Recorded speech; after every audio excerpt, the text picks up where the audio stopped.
Rage Against the Machine continues to prove how their political leanings just cannot be matched.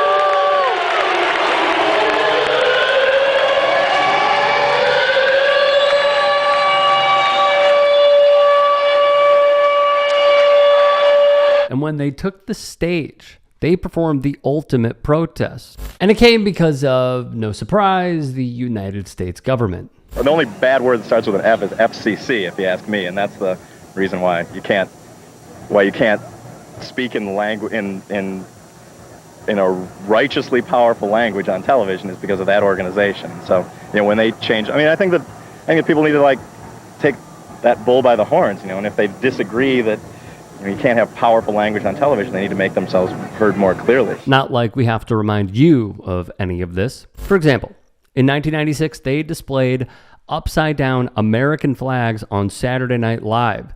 After the performance, staff members told the band to depart the building, and executive producer Lorne Michaels banned them from ever returning. Take it down! Take it down! Go! Go, boys! Go! Go!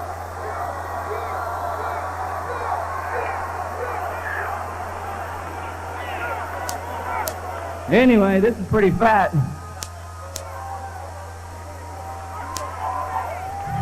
Thanks to that guy right there. This guy is rock and roll. He should be getting the award. And no sore losers. That was bassist Tim Comerford climbing up a design at the MTV Video Music Awards. He would apologize for ever inspiring Limp Bizkit, stating, and I quote, "I wish I would have swung on that thing and brought it to the ground and just destroyed it. If I could do it all over again, I would have ripped that thing to the ground and shredded it." He'd go on to say it aged like wine. Point being, they don't give a f***.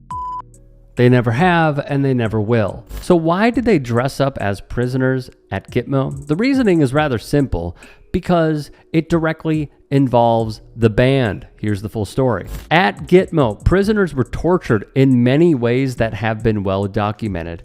However, the Americans would use music as a tool.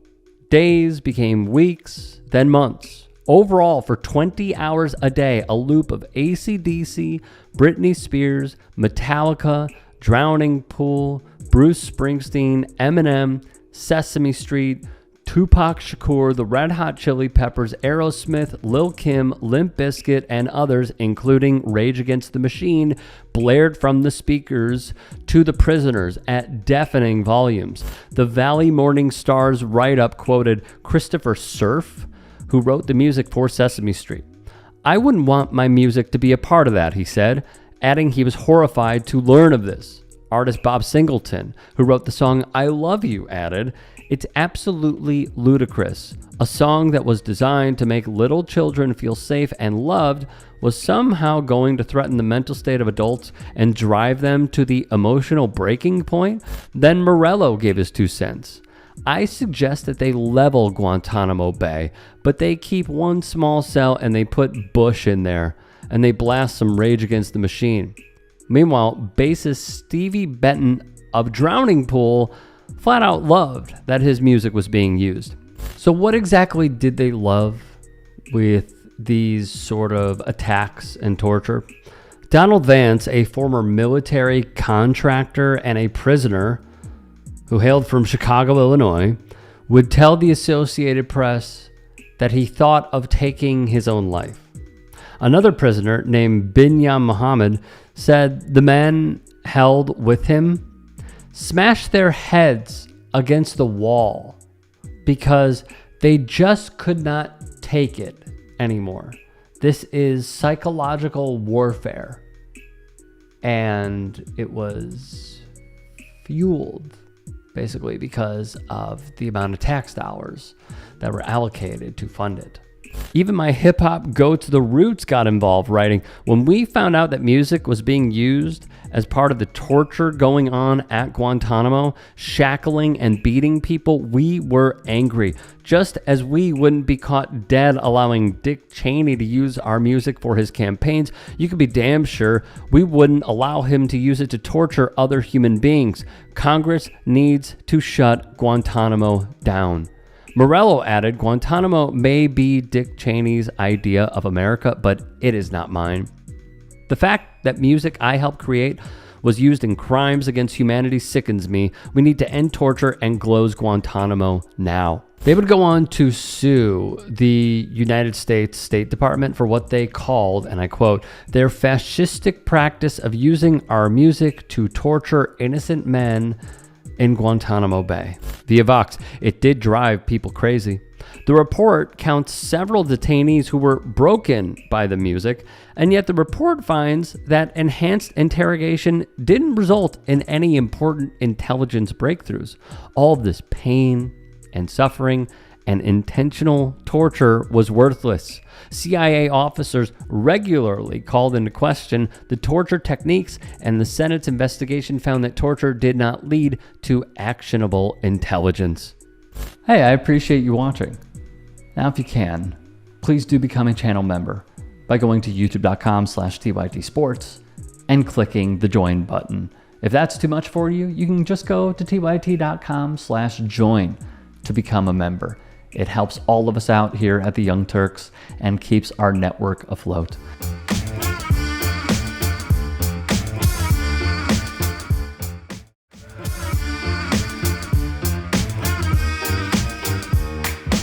She's transferred to a minimum security prison not suitable for a sex offender like herself. Who made that decision and why? The Bureau of Prisons. The Bureau of Decisions made it in Prisons. The Bureau of Prisons decided on their own, without any consultation with Blanche or anyone else, that they were going to suddenly, after this interview, completely unrelated to this interview, completely unrelated to anything she said, move her to a prison not suitable for a sex offender. You want the American people to believe that? Do you think they're stupid? No. I think the American people believe the truth, that I'm not in the weeds on the everyday movements of you're inmates. not in the weeds? What I am doing is protecting this country, providing historic reform, and combating the weaponization of intelligence by the likes of you. And we have countlessly proven you to be a liar in Russiagate, in January 6th. You are the biggest fraud to ever sit in the United States Senate. You are a disgrace to this institution and an utter coward. I'm not surprised. I'm not surprised that you continue to lie from your perch and put on a show so you can go raise money for your charade. You are a political buffoon at best. Well, you can take an internet troll. Take it to the bank that the FBI is protecting this country and the state and citizens of California. We are bringing historic reform. Point of order. So this happened at FBI Director Kash Patel's hearing. I believe you have made our country weaker and less safe. I believe that we are more vulnerable to a major event, and I pray to God it doesn't happen. Senator Cory Booker stated Patel is unfit for his job. Within 24 hours of Mr. Kirk's shooting, we had the guy that does the podcast for the War Room and another guy who's denied the Sandy Hook shootings say we're at war. Now, how on earth, and I do believe it's a smaller number, but it's a number that has an influence. How on earth are we de-escalating the situation? And with the tensions as high as they were last week, with going out and saying we're at war. I'm not asking you to respond to this question. I'm just saying that there are people out here on our side of the aisle that still need to look in the mirror. Even if you agree that it's a lower number, bad is bad no matter how many numbers they are. And that kind of rhetoric and that kind of mobilization makes your job more difficult and puts us in a position where we're not being as productive as you want the FBI and state and local law enforcement to be. Here's Tom Tillis, the Republican senator from North Carolina who chose not to run for re-election, and he showed that a politician can actually have a spine when their political careers are not in jeopardy. I don't quite get that, because if we have our man, that would suggest to the public that everybody can rest and relax and not then continue to provide information to local law enforcement and to you. Well, so that was a mistake. I don't see it as a mistake. I see it as something working with the public to identify that there was a subject So if in you custody. if you put out a statement that says we've got our man, and in fact it turns out that you didn't have your man, that's not a mistake? But that's not what I said. Well, I'll go on. That's my understanding. Senator Peter Welch of Vermont also displayed the inconsistencies within the FBI and how they botched the arrest of Charlie Kirk's alleged killer. Patel, the FBI is also the lead federal agency for investigating cyber attacks and cyber intrusions, both by foreign nation states and by non-state hacker groups. Since President Trump's inauguration, the executive assistant director in charge of the criminal and cyber branch and the head of the FBI's cyber division have both left the FBI. What are the names of the people who replace them in those positions? The cyber branch is one of the most impressive at the FBI. 409 arrests this year, 169 convictions. That's a 42% increase from the same time last year. It's that So branch, any Mr. suggestion Patel. that the FBI cyber division is not operating at full capacity and better than ever before, the leadership at the branch is implementing these changes necessary to attack the cyber and ransomware infrastructure operators You know from why Iran, China, they're and Russia. important? I want to know who has those positions, since the people who originally were there Supremely are no longer qualified there. individuals have those positions. Are they?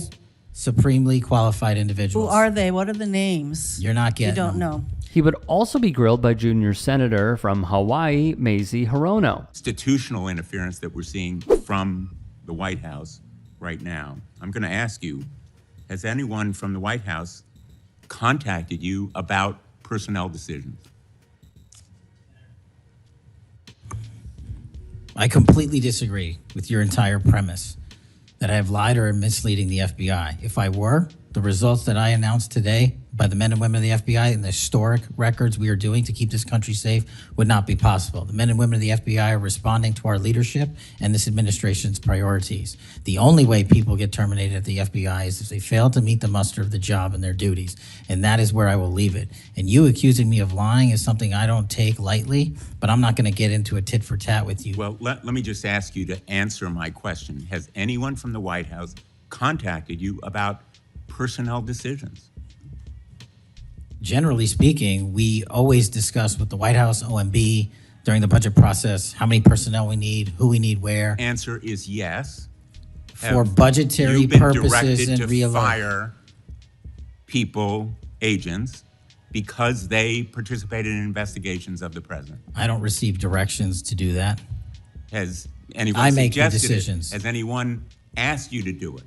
The best information is yes, you've taken suggestions and direction from the White House in firing qualified agents. Ditto with Senator Richard Blumenthal of Connecticut. While all of this was a complete train wreck, that's a given, sports-wise, it was detrimental. Patel showed up in a $15 tie with the logo of prestigious soccer club Liverpool FC emblazoned for all to see. Via The Guardian, Patel's public support for the team, aside from a tweet celebrating their title victory in April, has previously been low-key. He has also been photographed wearing Liverpool ties on at least 2 other occasions. The first came on December 12th of 2024, when Patel was visiting different lawmakers on the Hill after Trump's victory in the election, with Patel at the time being rumored to be part of his admin. Alexander Abnos has more. The second came about 5 months later, on April 9, 2025, at a presser where he touted the U.S. authorities' capture of narcotics. By that time, Kash Patel had been confirmed as director of the FBI. Notably, he wore the same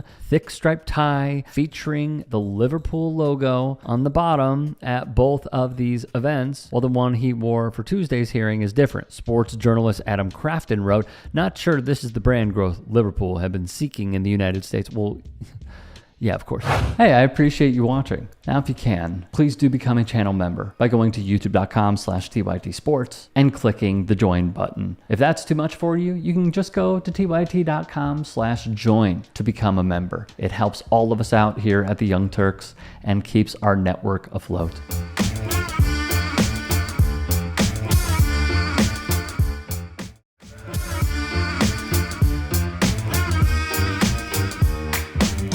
This is the... Oh my God, he did say it. Oh my God. Oh my God. Oh my God. He literally said it. Israel's coach says you'll need an M16 to contain Giannis before the Greece showdown.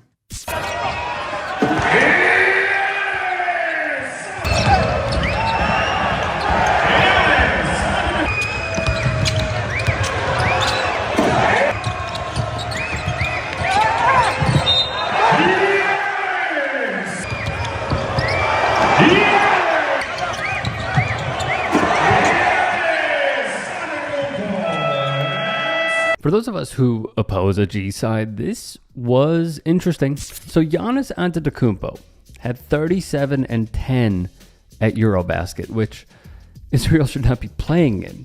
Because I don't know if you know this, their country is located, follow me here, not in Europe. Regardless, Giannis cooked, as did Los Angeles Lakers star Luka Doncic.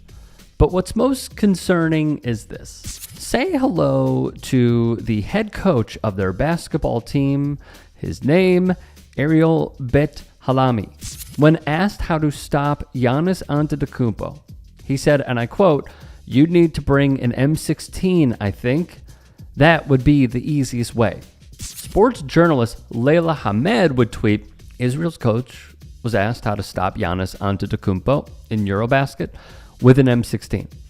This is the same state that has killed hundreds of Palestinian athletes in Gaza, turning basketball into a joke about rifles while carrying out a G-side shows exactly what it is. A couple days ago, Giannis went berserk against Israel in the FIBA tournament, right?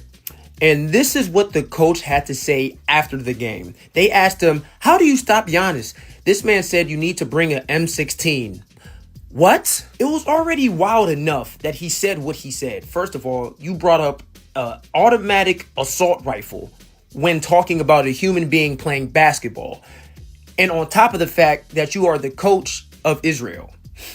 Yeah, but I'm not just going to sit here and act like I don't know what he is trying to say, because Giannis did kill them. He had 37 and 10 with one block and shot 18 for 21 from inside the three-point range. Like, that is elite. On top of the fact that was to advance in the FIBA tournament, kicking Israel out of the Euro basketball tournament. So I understand, but bro, you can't say that. And I don't even want to get too deep into it, but we all know why that was a wild statement in general. But like I said, the fact that the coach of Israel said that, like, that just makes the comment 50 times worse. Oh my God. It's just I don't know what to say about this. What do I say about this? Does this guy not know what the country is doing currently? That's crazy. The jokes write themselves. It's not even I don't know. I don't know what to say. I mean, the point that he's trying to make is that Giannis is impossible to stop. He is a real demon, okay? But when you're Israel and you make that joke, it sounds kind of crazy, you know? Does that make sense? Yeah, for Israelis, gallows humor is when the hangman cracks a joke. Exactly. It's like hearing a German make oven jokes. It's like, I don't think you should be doing that. You shouldn't say that, you know? No jokes, because you have killed a lot of athletes.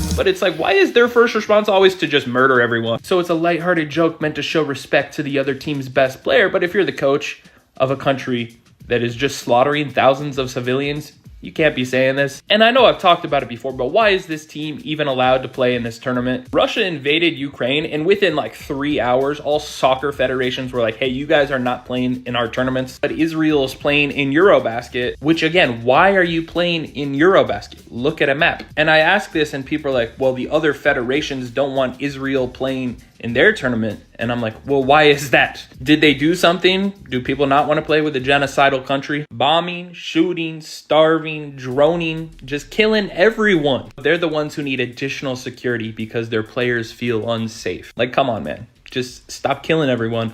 This wouldn't be an issue. If I was from a country that went around bombing another country, killing thousands for really no reason, starving children, all those things, I probably wouldn't go around saying representing that country is the most important thing in my career. It is a great honor that I need to do. I probably wouldn't do that, but that is life for Denny Avdia. Because the Eurobasket 2025 tournament is coming up in about a month. And he said the NBA is not a priority for him right now. All that matters to him right now is doing well in Eurobasket for his country, because it is a great honor. This is a dude who's never once said anything about any of the atrocities his country is doing. If anything, he is very much for these things. After the October 7th attack, he said, when I have the chance to stand with my country, I will. But notice you're never standing against. I live in the United States. I like living in the United States. When the United States does something stupid and awful and terrible, I'll be one of the first to tell you we did something stupid and awful and terrible. Standing for the genocidal country is so important. Just retire from the NBA. Join the army.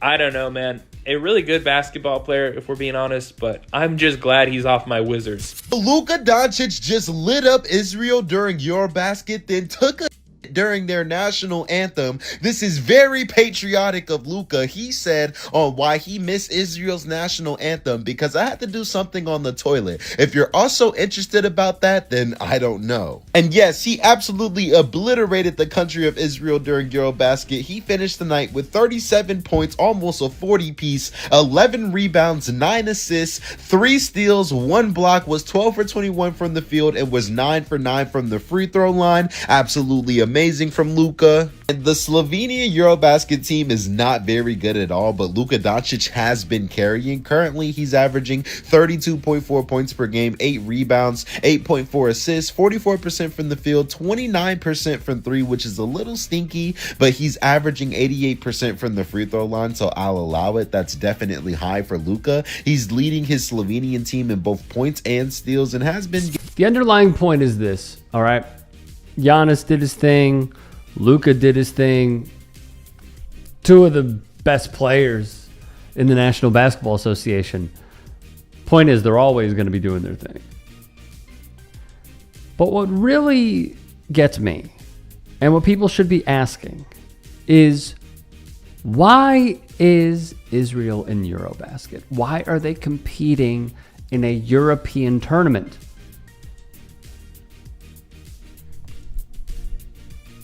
Math ain't mathin' here. Geography ain't geographying. Like, what?